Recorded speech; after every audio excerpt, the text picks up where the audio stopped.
What's up, everybody? Welcome to the channel. So first of all, it's 3:30 a.m. I just got off like a 13-14 hour stream. I wasn't tired, so I decided to record a video.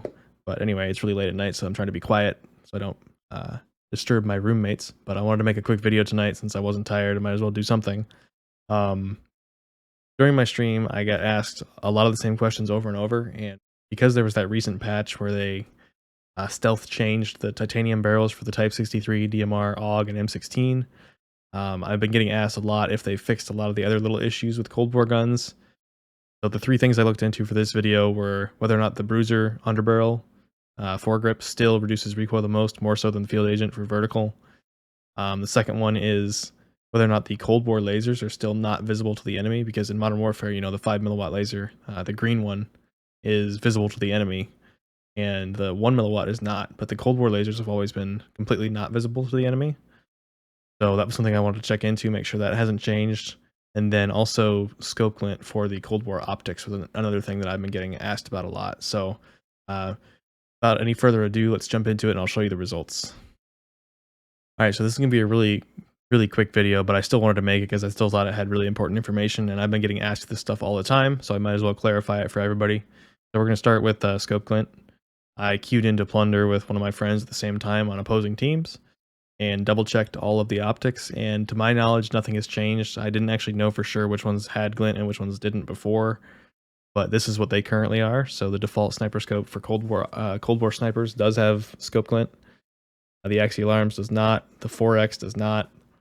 The SUSAT multi-zoom, which is that weird one with the like weird center to it that like doesn't match the same zoom level as the rest of the optic, also, or actually does have glint, so that makes it even worse. It adds a ton of ADS time.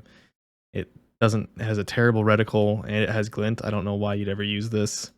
And then the Vulture custom zoom, that has no glint. Would be a really good optic actually if they fix the crouching zooming it out issue that they currently have. So anytime you crouch with these variable zoom scopes, it zooms you out, which is unusable because you're crouching all the time in the game. So I don't know why they think that's okay. But anyway, it has no glint. It's a cool optic, but it's unusable right now because of the crouch issue. The Hangman, this is the one with the red reticle. It also has the rangefinder on it.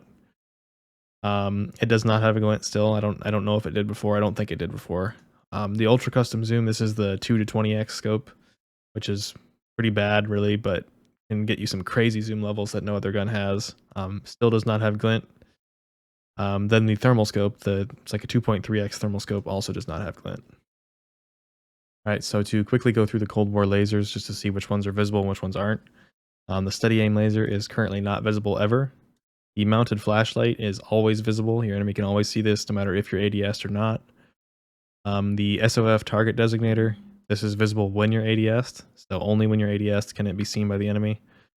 The SWAT 5 milliwatt is never visible, just like the steady aim laser, so that's still not visible. This is something a lot of people thought had changed, including me. I actually thought it was visible now, but upon testing, you still can't see it. Then the Tiger Team Spotlight. This is visible at all times. You can always see this, just like the mounted flashlight.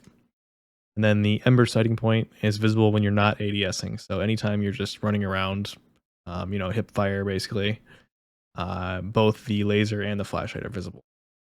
All right, so the last thing I wanted to talk about real fast, I've been getting asked this all the time, multiple times per day, and that is whether or not the Bruiser underbarrel still helps the most with vertical recoil control.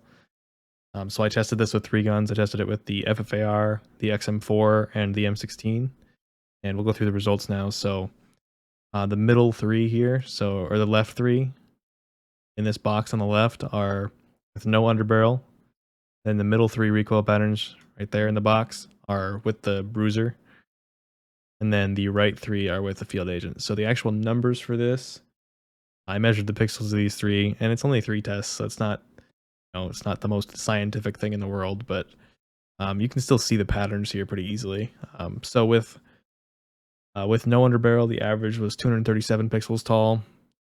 The middle with the Bruiser underbarrel was 209 pixels tall, and then the Field Agent underbarrel was 233. So yes, Bruiser on the FFAR still reduced vertical recoil the most, but you can really see on the left or on the rightmost pattern with the field agent, it really does tighten up horizontally. It's much smoother transition along the recoil, and it's just physically tighter left to right. So I still use the field agent because I think that this little elbow in the recoil is by far the hardest part, and I want that to be gone as much as possible.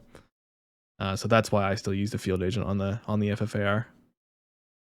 All right, so the exact same patterns are here for the XM4. So the left 3 recoil patterns are no underbarrel at all, and then the middle 3. It's kind of hard to actually select these because the recoil pattern is so sharply up and to the right. The middle 3 are with the Bruiser, and then the right 3 are with the field agent. So the XM4, it's much more. To me, it's much more pronounced how much it helps with vertical recoil. The middle 3 look dramatically better than both the left and the right to me. So even the field agent doesn't look very good in this case. I'm not sure what that's about, but to me on the XM4, the Bruiser looks like it's way better than the field agent in every way. It doesn't even look like the field agent is tightening it up horizontally very much to me at all. So I would just use the Bruiser on the XM4 if you're going to run the gun. But the actual numbers for this, so the XM4 without underbarrel was 205 pixels tall on average. With the Bruiser was 175, and then with the field agent was 204. So yeah, the average of no underbarrel and field agent was basically the same, and that you can kind of see that visually. It looks like that.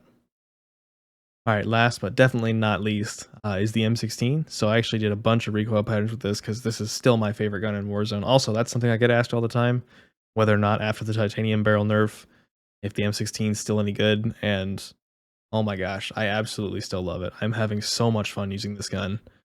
I dropped a 20 bomb duo trio win tonight using the M16 and the strike team barrel, and it's so much fun. But anyway, let's jump into the stuff here. So on the left side, we have no underbarrel, middle's Bruiser, and right is field agent.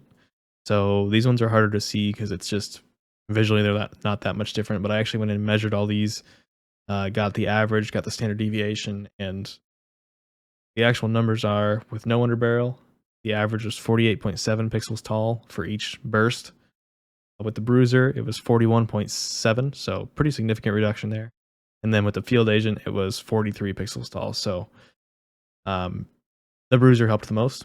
And also, something that's interesting to note, the Bruiser was also the most consistent. So the spacing and the average height, standard deviation was 2.4 on the Bruiser grip, whereas with the field agent it was 4.8. So there was much more variation in the height of the recoil pattern with the field agent.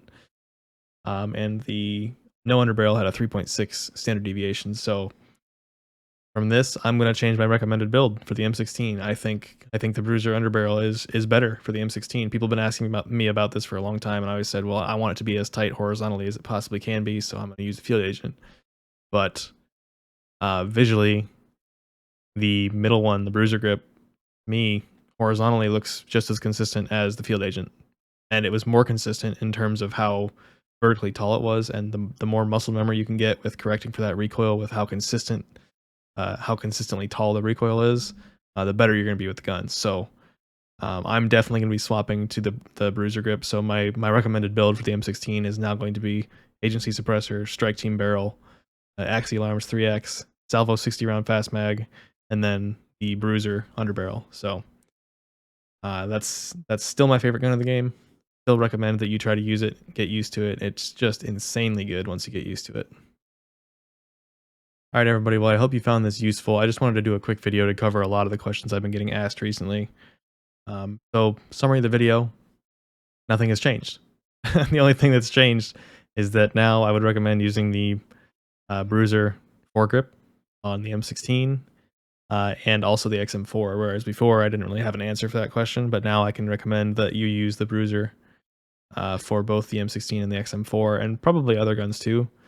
The reason I still use the field agent on the FFAR is because it really does look like it tightens up that horizontal pattern. So you can test them for yourself, see which ones feel the best. But yeah, I just wanted to make this quick video, see if I can answer some questions for some people.